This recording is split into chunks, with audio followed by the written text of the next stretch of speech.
RFI et France 24 présentent Mardi politique.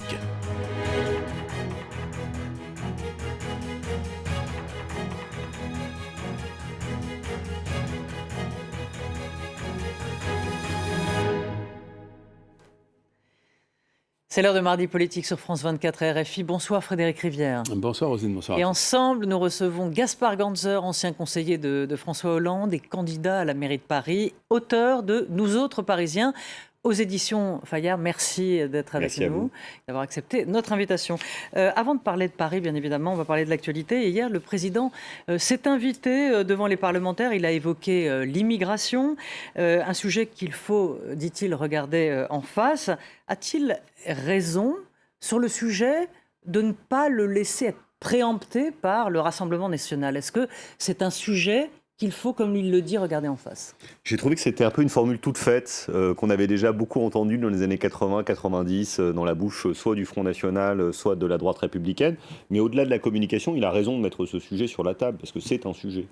C'est un sujet européen, la gestion des migrations internationales, et on pense à toutes ces personnes qui sont mortes dans la Méditerranée au cours des derniers mois. Puis c'est un sujet national, qui est pour moi moins le sujet de l'immigration que le sujet de l'intégration, parce que c'est ma vision de la société. Évidemment, il faut regarder au cas par cas ceux qui sont des demandeurs d'asile, ceux qui viennent au titre de regroupement familial, mais la question, c'est pas pour ou contre l'immigration, c'est un débat qui n'a aucun sens. C'est l'immigration, elle est aujourd'hui réglementée par le droit d'asile pour ceux qui sont en situation ou par le regroupement familial, quelquefois par l'immigration économique. Comment est-ce qu'on fait pour que ces gens se sentent bien dans le creuset français? C'est ça qu'il nous faut travailler. Quand il parle de ce sujet et quand il a cette formule, au fond, il ne parle pas tant des migrants qui arrivent depuis quelques années que d'un certain nombre de personnes qui sont là, parfois depuis assez longtemps, mais qui sont en déficit d'intégration.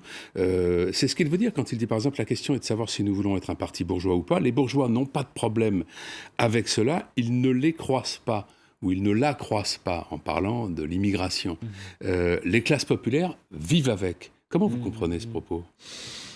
J'aime pas ce type de formulation, cette nomination indéfinie qui désigne des gens qui sont pour la plupart d'entre eux français, parce que certains sont nés en France, d'autres ont été naturalisés. J'aime pas ces propos globalisants, derrière quoi l'étranger, il y aurait la peur de l'autre. Moi j'aime la diversité qui a fondé notre pays, qui la fonde encore aujourd'hui.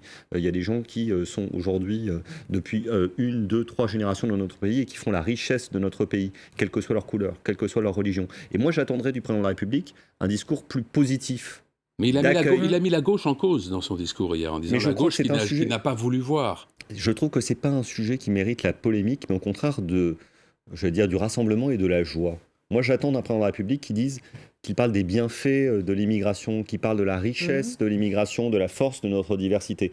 On ne sera peut-être pas d'accord, vous et moi, ou Emmanuel Macron et moi, même si non, mais ce qu'il voulait dire, c'est que sujet. les peurs, dans le fond, les peurs identitaires, elle crée ce qu'on vit aujourd'hui dans beaucoup de pays, que ce soit aux États-Unis, en Amérique du Sud, en Europe aussi, le populisme, la montée des populismes. Est-ce que ce n'est pas une manière de prévenir aussi que d'aller sur un terrain qui, je vous le disais, est préempté par des partis d'extrême droite, de s'en saisir aussi, mais avec de l'humanité, avec du bon sens, on va dire. Je connais bien ce débat, parce que Nicolas Sarkozy avait les mêmes propos quand il avait lancé le débat sur l'identité nationale à Grenoble, ça ne lui a pas porté chance. Le gouvernement de François Hollande et de Manuel Valls s'est parfois égaré sur ce terrain, et je l'ai beaucoup regretté, notamment avec la question de l'extension de la déchéance de nationalité. Je crois que quand on va sur le terrain de l'adversaire de l'extrême droite, on perd toujours. Je pense au contraire qu'il faut lever la garde, défendre nos valeurs, la laïcité, bien évidemment, qui est cardinale, mais aussi la force de la diversité. Donc moi, je me battrai chaque jour pour qu'on ne désigne pas du doigt telle ou telle personne parce qu'il n'aurait pas un prénom ou un nom qui sonnerait français.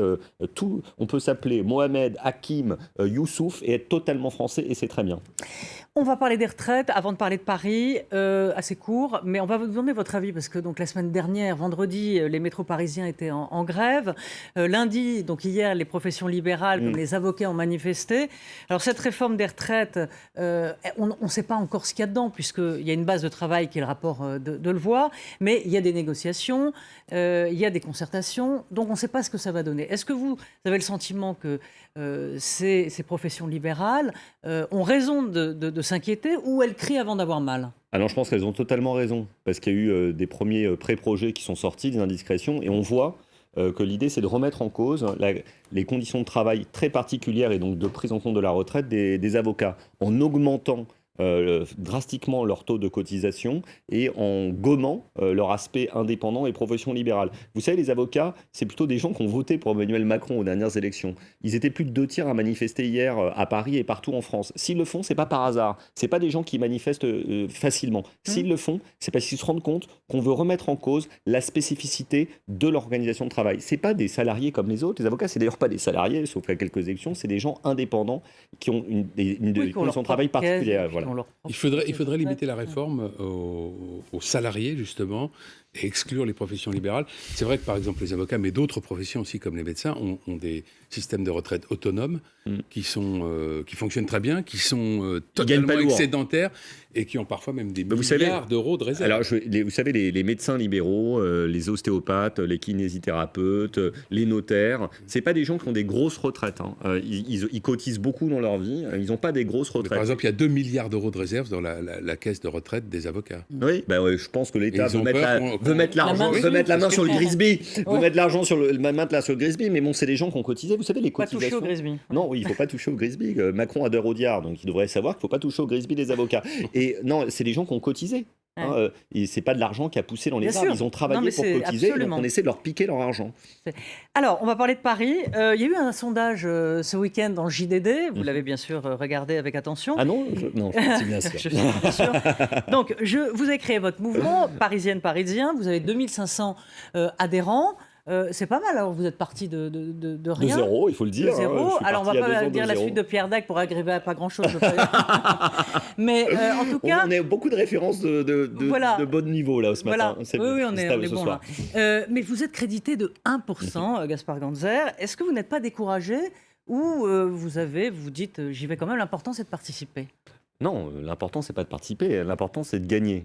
Si je le fais, c'est pour gagner. Avec Isabelle Saporta qui m'a rejoint, avec les 2500 membres de Parisienne-Parisien. De 1%, vous pensez que vous pouvez atteindre les 24% d'Anne Hidalgo qui est en tête? Mais bien sûr, parce que c'est une campagne qui se mène sur le terrain, qui n'a pas véritablement commencé, même si nous, on s'est lancé depuis 2 ans pour développer nos idées, on en a mis beaucoup. C'est pour ça que dans ce livre, j'ai une 50aine d'idées, elle est nourrie par des centaines de réunions que j'ai pu avoir avec les Parisiennes et les Parisiens. Mais vous savez, moi, je ne me bats pas pour aller au secours de la victoire. Je ne me bats pas pour un poste, je me bats pour une cause plus noble que toutes les causes. C'est l'avenir des Parisiennes et des Parisiens, leur sécurité, leur propreté, la construction du Grand Paris, l'écologie. Donc, vous savez, j'ai aucun état d'âme et j'ai une énergie illimitée parce que je ne me bats pas pour ma petite personne, je me bats pour les autres. On le sait que vous avez on vous connaît. Frédéric. Vous êtes soutenu vous l'avez nommé par Isabelle Saporta, qui est une journaliste très engagée dans les questions environnementales. Et qui est aussi accessoirement la compagne de Yannick Jadot. Est-ce que, même si vous dites que vous irez au bout, est-ce que vous n'êtes pas tout de même une sorte de force d'appoint des écologistes et vous n'allez pas rejoindre David Béliard, le candidat des écolos, après le premier tour? Vous savez, quand on se lance dans une compétition, notamment une compétition difficile, et celle-ci est difficile, elle nécessite beaucoup d'humilité, d'abnégation, d'énergie, de force et de courage, j'en ai le maximum. Eh bien, on ne se lance pas pour figurer à la 2e ou 3e place. Moi, les places d'honneur ne m'intéressent pas. La seule place qui m'intéresse, c'est la première. Mais pas pour moi, pour les autres, parce que je veux construire le Grand Paris, faire de l'écologie, agir pour la propreté et la sécurité. Après, au soir du premier tour, il faudra rassembler. Moi, j'espère que nous serons en situation de rassembler autour de nous. Mais peut-être que ça ne sera pas le cas. Et à ce moment-là, on fera le point. Mais je ne me projette pas en me disant je vais arriver 2e, 3e, 4e. Le côté combination et paris sportif, vous avez le droit de poser cette question, bien évidemment, mais moi, je ne me projette pas là-dedans. J'y vais pour gagner. Vous savez, je suis marathonien. La course, elle commence au 1er, elle termine au 42e, et elle ne se décide pas au 20e ou au 30e kilomètre. Elle se décide dans les derniers hectomètres. Pourquoi ? Parce que c'est là qu'on voit ceux qui sont les plus résistants. Alors, vous allez gagner, mais expliquez-moi pourquoi vous allez gagner. Qu'est-ce que vous avez de mieux qu'Anne Hidalgo ? Qu'est-ce que vous avez de mieux que Griveaux ? Qu'est-ce que vous avez de mieux que Cédric Villani ? Qu'est-ce que vous avez de mieux de Rachida Dati, qui est en 4e position ? Expliquez-nous ce qui vous différencie des autres. Alors déjà, je pense qu'il y a notre énergie et notre force de travail, mais ça, on l'a compris. De la deuxième chose, on s'est enraciné dans le territoire, on a mis en place des gens dans chaque quartier, quasiment dans chaque immeuble, qui écoutent les Parisiens, dialoguent avec eux, on a plus travaillé avec les autres, et puis surtout, on a un projet. C'est ce que j'ai écrit dans le Absolument, texte. dans ce livre-là. Nous autres Parisiens, on a des propositions pour la sécurité qui est un fléau dans les quartiers populaires de Paris, des propositions pour la propreté, pour le logement qui est le principal problème des Parisiens. Les autres, vous savez, ils n'ont pas fait de propositions. Anne Hidalgo, elle a un bilan à défendre. Elle fera peut-être de propositions. Pourquoi ce bilan ? Moi, je trouve que ce bilan est mauvais, notamment sur les fondamentaux de l'action de la maire de Paris. Je pense qu'en matière de logement, de sécurité, de propreté et de transport public, elle n'est pas à hauteur. Mais les autres n'ont pas fait de proposition. Moi, je suis fasciné, pour vous dire la vérité. Je pourrais en rire, mais j'ai surtout envie d'en pleurer, de voir des gens qui se présentent au suffrage universel des Parisiens et qui n'ont pas le début d'une idée ou d'un programme. D'un côté, il y a Benjamin Griveaux qui, quand on l'interroge sur l'éducation, dit que la priorité, c'est de faire des cours d'anglais pour les enfants de 3 ans. Et de l'autre côté, il y a Cédric Villani. Quand on l'interroge sur la question du logement, qui est la question la plus fondamentale pour les Parisiens, parce que les prix de l'immobilier ont explosé, il se retourne vers ses collaborateurs. Les Parisiens fuient. Bien sûr, ils partent parce qu'ils sont expulsés de Paris. Eh bien, il n'a aucune réponse. Nous, on a travaillé et on va travailler encore parce que c'est ça qui fera la différence. Alors après, au bout du compte, peut-être qu'on n'arrivera pas à convaincre, mais je peux vous dire qu'on va tout faire pour. Quelle est votre idée force, Gaspard Ganzer ? Celle qui, a priori, peut donner le plus envie de vous rejoindre ? Moi, j'en ai 2 qui sont très importantes. Bon, je suis désolé. Alors, rapidement, la première, c'est la construction du Grand Paris, parce que je pense que Paris est une ville. Mais ça, c'est un peu abstrait. Non. Mais attends, laissez-moi terminer. C'est pas abstrait. Paris est une ville trop petite. Elle étouffe sur elle-même. C'est pour ça que les prix de l'immobilier sont chers, et c'est pour ça qu'elle est embouteillée, et c'est pour ça qu'elle est trop dense et trop chaude, comme on l'a vu cet été. Londres, Berlin, Madrid, Rome sont beaucoup plus larges. Donc moi, je veux faire tomber les murs, faire tomber le périphérique, et nous réconcilier avec la banlieue au lieu d'avoir cette opposition. Ça, c'est une frontière, une nouvelle frontière, comme disait Kennedy. Vous décrétez qu'Aubervilliers, c'est dans Paris, dans l'esprit des gens qui y habitent, ça sera toujours Aubervilliers. Eh bien, détrompez-vous. Il y a un siècle et demi, quand on allait à Auteuil, quand on allait au Petit Montrouge, ou quand on allait dans le 20e arrondissement, Boulevard Davout, on n'était pas dans Paris, c'était dans la banlieue. C'était même la campagne. Eh bien, aujourd'hui, c'est Paris et on s'est réunis. Ça, c'est la première chose. Mais la deuxième chose, plus urgente encore, c'est la réappropriation de l'espace public. Ça, pour moi, c'est vraiment la clé. Aujourd'hui, à Paris, il y a des zones de non-droit. Et moi, je veux remettre de l'ordre et remettre de l'autorité dans certains quartiers de Paris. Vous parlez de quoi ? De délinquance, de trafic de drogue ? Je parle de délinquance, de trafic de drogue, à ciel ouvert, de rixes entre bandes. Il y a des quartiers, je vais les nommer. Dans des quartiers très calmes, parfois, aujourd'hui. Place de la Chapelle dans le 18e, Riquet dans le 19e, Ballard dans le 15e arrondissement, Porte de Vanves à la limite entre le 14e et le 15e arrondissement. Aujourd'hui, il y a des zones de non-droit dans cette ville et il faut rétablir l'ordre. Et ça, la ville de Paris peut avoir les moyens de le faire ? Bien sûr. Avec la police nationale, elle doit déjà avoir créé une police municipale. Armée ? Bien sûr. Vous souhaitez qu'elle soit bien armée, sûr. la Vous savez, Clarissa Jean-Philippe, qui était une jeune policière à Montrouge, elle était policière municipale, elle s'est fait tirer dessus, parce que les policiers municipaux, comme les policiers nationaux, peuvent être des cibles. Donc si on les envoie dans des zones dangereuses, par exemple, comme des endroits où il y a du trafic de drogue massif, ou des rixes entre bandes, ou des réseaux de trafic en tout genre, d'êtres humains notamment, eh bien, il faut qu'ils puissent se défendre. Et donc, il faut avoir cette action résolue. Moi, vous savez, j'ai un modèle comme maire de Paris, c'est Bertrand Delaunay, parce qu'il avait sa sens du détail. Mais si on se regarde... Vous avez travaillé avec lui ? Oui, j'ai travaillé avec lui plusieurs années, j'ai vraiment beaucoup d'admiration pour lui. Si je regarde à l'étranger, il y a un autre maire qui a su faire preuve d'autorité pour rétablir l'ordre. C'est Rudolph Giuliani à New York. Je peux vous dire que quand il est arrivé au pouvoir... C'est implacable. Mais il faut être implacable. C'est la tolérance zéro pour les gens qui font des rodéos à scooter, qui vendent de la drogue à ciel ouvert, qui agressent les femmes dans la rue. Moi, j'ai plein d'amis de tous les âges qui, quand elles se baladent dans la rue, dans certains quartiers, me disent bah voilà, j'ose plus sortir de chez moi, je n'arrive pas à rentrer ce soir à telle ou telle heure. Moi, ma fille, elle est encore enfant, mais j'ai pas envie d'avoir peur pour elle quand elle aura 14 ans parce qu'elle pourra pas aller dans tel ou tel quartier parce qu'elle aura peur de se faire agresser. Donc, il faut reprendre le contrôle de l'espace public. C'est difficile, mais il faut le dire. Moi, je n'ai pas peur de le dire. Il faut savoir parler vrai sur ces sujets. Gaspard Ganzer, vous roulez toujours à scooter à Paris ? Alors, j'oscille entre 3 modes de déplacement. Quand j'ai des grands déplacements, je fais du scooter électrique. C'est une sacrée galère d'ailleurs parce qu'il n'y a pas assez de bornes. Je fais beaucoup de transports en commun avec mes enfants. C'est aussi une belle galère parce que, on va dire que ça ne fonctionne pas très bien, mais c'est quand même le plus agréable et le moins cher et le plus pratique. Et puis du vélo quand j'ai des trajets plus courts à faire. Alors justement, est-ce que vous critiquez l'approche punitive d'Anne Hidalgo sur l'écologie ? Alors effectivement, elle a embêté les automobilistes. C'est vrai que rouler à Paris, c'est devenu infernal. Mais a-t-elle suffisamment développé une alternative à la voiture. Est-ce que son affaire est pensée? Je pense qu'il faut évidemment que la voiture réduise sa place à Paris, c'est une évidence, mais ce n'était pas la bonne manière de le faire. Déjà, Qu'est-ce qu'il fallait faire? déjà, il fallait éviter de planter Autolib comme elle l'a fait, qui est un mode de partage de voitures électriques très pratique et très efficace. Il fallait éviter de planter Vélib, parce qu'aujourd'hui c'est quasiment devenu impossible de prendre un Vélib, et surtout il fallait investir massivement pour les transports publics. La ville de Paris a les moyens de le faire, parce qu'elle le fait avec la région. C'est le deuxième contributeur, plusieurs centaines de millions par an. Oui, mais elle ne veut pas dépenser beaucoup d'argent, parce que sinon, parce qu'elle ne veut pas augmenter les impôts.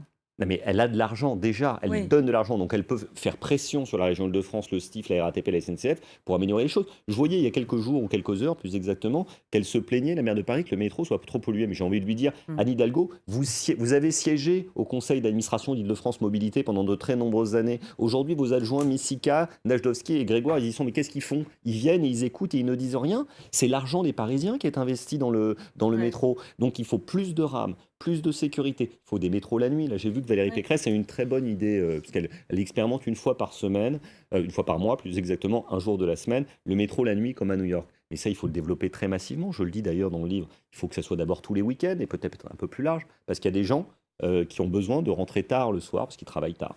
Donc, en fait, vous êtes un peu le monsieur sécurité de cette campagne municipale.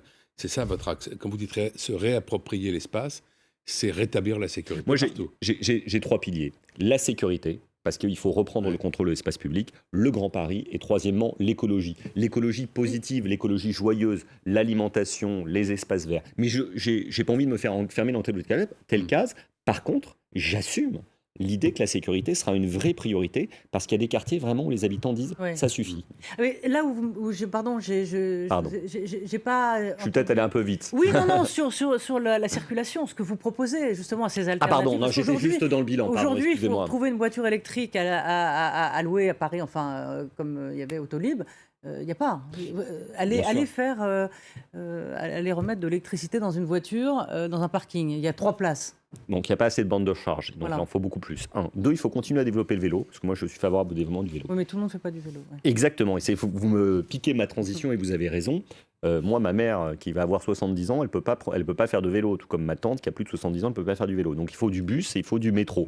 Donc il faut que ces bus et ces métros soient efficaces, puissent circuler librement dans Paris. Et donc il faut investir avec la région Île-de-France pour qu'il y ait plus de bus, sur des horaires plus étalés et en meilleur état. Et sur les trucs électriques, sur les bornes de recharge, bornes de recharge, il n'y en a pas assez hein, aujourd'hui. Il y a des bornes qui s'appellent Bélib, je crois. Regardez, j'ai ma carte Bélib, je fais de la pub parce que c'est un service public, mais c'est très pratique. C'est gratuit la nuit d'ailleurs. Hein. Quand vous rechargez la nuit, c'est gratuit. Mais malheureusement, il n'y en a pas assez dans Paris. Il y en a quelques centaines. Il en faudrait certainement 10 fois plus pour les scooters comme pour les voitures. Parce que j'entends dire certains qui disent que c'est de l'électrique, c'est polluant parce que c'est nucléaire. Écoutez, c'est déjà beaucoup mieux que le diesel ou l'essence.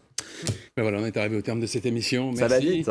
Oui, merci Gaspard Ganzer. Donc, Nous autres Parisiens aux éditions Fayard. Donc, votre livre qui est votre programme sur ce que vous voulez faire de Paris. Merci à vous. Merci beaucoup à vous. Bienvenue sur France 24 et RFI. À la semaine prochaine. À la semaine prochaine.